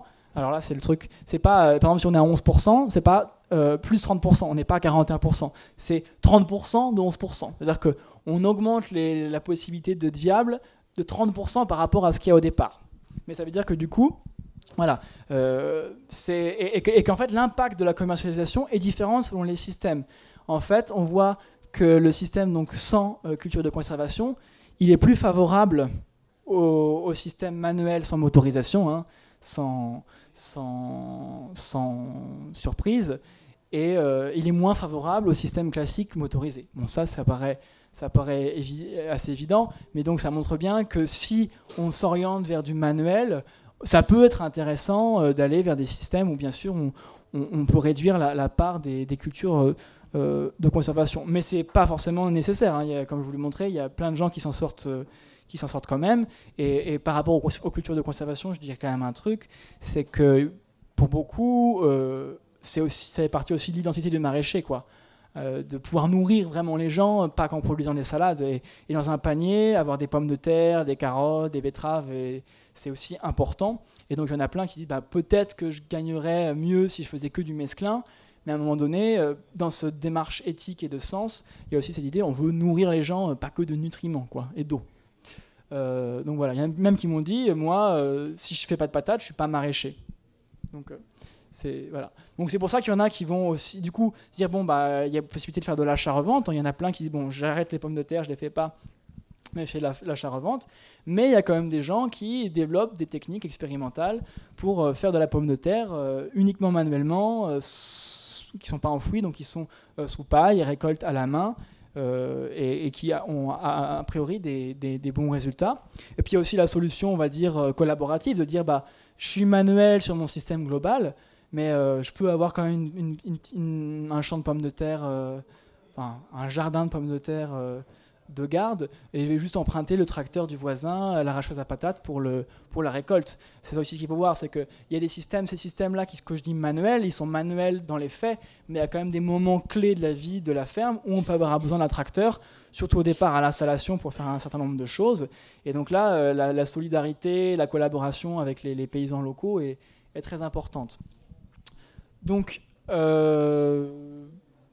c'est quasiment fini. Donc bien sûr, là, comme vous le dites, c'est que des chiffres économiques.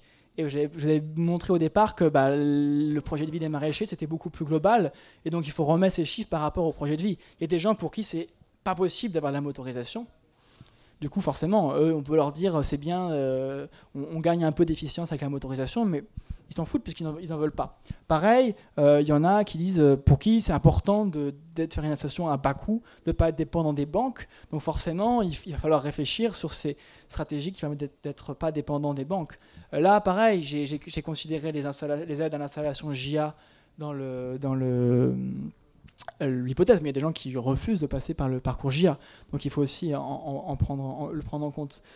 Voilà. Bon, bien sûr, là, le modèle, j'ai uniquement pris en compte de la vente en panier à un prix moyen, mais il y a aussi moyen de complémenter, bien sûr, avec d'autres circuits de commercialisation, donc il faudrait le prendre en compte.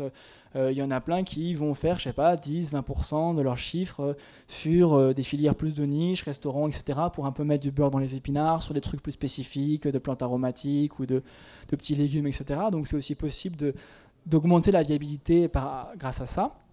Donc là, les simulations et les résultats que je vous ai montrés, c'est une planification qui est faite par un ordinateur, mais je suis certain qu'un maraîcher expérimenté est plus intelligent que mon ordinateur, donc il faudrait aussi prendre ça en compte. Et par rapport on n'a pas trop discuté, mais par rapport à cette hypothèse d'investissement et de routine, bien sûr, la routine, ça n'existe pas vraiment sur une ferme.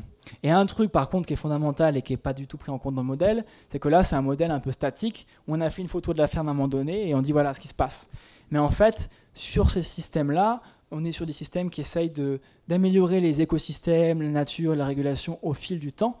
Et donc il faut répandre cette dimension dynamique aussi. Parce que là, on est sur des fermes jeunes, donc avec des résultats de fermes jeunes. Recherche de résilience, exactement. Et peut-être que dans 10 ans, on reviendra et on aura des résultats différents. Et donc, en fait, il faudrait aller vers, pas juste une photo de la ferme comme j'ai fait maintenant, mais vers des lectures plus dynamiques, de voir comment on construit l'écosystème, etc. C'est ce que j'aimerais bien continuer à faire dans la suite de mes travaux. Mais malgré toutes ces limites, on pourra discuter, ça reste quand même une base intéressante de discussion pour les porteurs de projets, en gardant bien sûr un esprit critique, parce que ça reste de la modélisation, donc la modélisation c'est toujours une simplification, c'est pas la vraie vie, mais ça peut quand même donner des ordres de grandeur. Et bien sûr, je vous ai montré qu'il y avait toutes les hypothèses de charges proportionnelles, d'aide, on peut bien sûr aussi faire bouger tout ça comme on veut, il n'y a pas de problème, mais malgré tout ça, on peut quand même dire qu'il est possible de s'installer et de créer une activité agricole sur une surface inférieure à ce qu'on considérait comme raisonnable, en utilisant des pratiques alternatives, en investissant moins, et pas que au bec et loin. On peut bien sûr alimenter le débat sur la viabilité des micro-fermes et tempérer certains conseils classiques à l'installation qui recommandent aux maraîchers une plus grande surface avec des plus gros investissements. Parce qu'on sait très bien que quand on investit beaucoup, et après... on se dit il faut payer le tracteur, etc. Du coup, j'ai un tracteur, je vais cultiver plus. Mais du coup, pour cultiver plus, je vais réinvestir dans un truc. Et puis, c'est la spirale infernale. Et donc, beaucoup de maraîchers nous ont dit non, la nécessité de commencer petit, sans négliger quand même les investissements vitaux. Je veux dire, moi, j'ai vu des maraîchers en 5 ans dans une caravane qui maintenant vivent très bien. Mais pendant 5 ans, il faut vivre dans une caravane quand on est en investissement à bas coût. Donc c'est pas non plus à négliger. Donc il y a plein de maraîchers qui m'ont dit moi j'ai une famille, j'ai des enfants et je considère qu'il y a un minimum d'investissement vital auquel je peux pas échapper. Donc c'est bien sûr, il faut prendre ça en compte. Et puis aussi considérer que la surface cultivée, c'est pas la surface de la ferme, on l'a jamais assez dit. Là, dans les coûts, j'ai mis les fameux 0,3 hectares de départ, mais quand on est sur des systèmes qui visent à créer des écosystèmes, justement, on n'a pas que du maraîchage, on peut avoir une basse-cour, on peut avoir un verger, on peut avoir une partie un peu plus sauvage, etc. Et donc, il faut aussi considérer que voilà, là, je me suis focalisé sur le maraîchage, mais que quand on s'installe, c'est bien... moi, je ne conseillerais pas à quelqu'un de s'installer sur 4000 m², quoi. C'est bien d'avoir 1 hectare, 2 hectares, voire beaucoup plus. On peut focaliser le maraîchage, faire du maraîchage intensif sur petite surface, ça ne veut pas dire qu'on ne fait que ça. Et du coup, c'est un peu l'intérêt de dire, je vais focaliser le maraîchage sur une petite surface que je vais, entre guillemets, bien soigner, mais du coup, ça me laisse de la place sur ma ferme pour faire d'autres choses et pour créer cet écosystème. Kevin, de l'espace, c'est des activités qui peuvent être complémentaires et en interaction. Oui, tout à fait. Comme de la transformation, de l'accueil. Tout à fait. À la limite, on va pouvoir en parler maintenant. Juste pour conclure, donc, juste pour dire que du coup, le nombre de paysans qui s'installent sur des micro-fermes et de paysannes qui s'installent sur des micro-fermes ne fait qu'augmenter. Bon, il a espéré que cette dynamique viendra accroître la diversité des connaissances, des retours d'expérience concrets et les échanges entre patriciens, non, c'est pas vraiment ça, qui s'étofferont et s'enrichiront avec le temps. Et donc, parce que bien sûr, rien ne remplacera jamais l'expérience des paysans ou des paysannes, et ça sera toujours beaucoup mieux qu'un tous les modèles mathématiques. Merci beaucoup.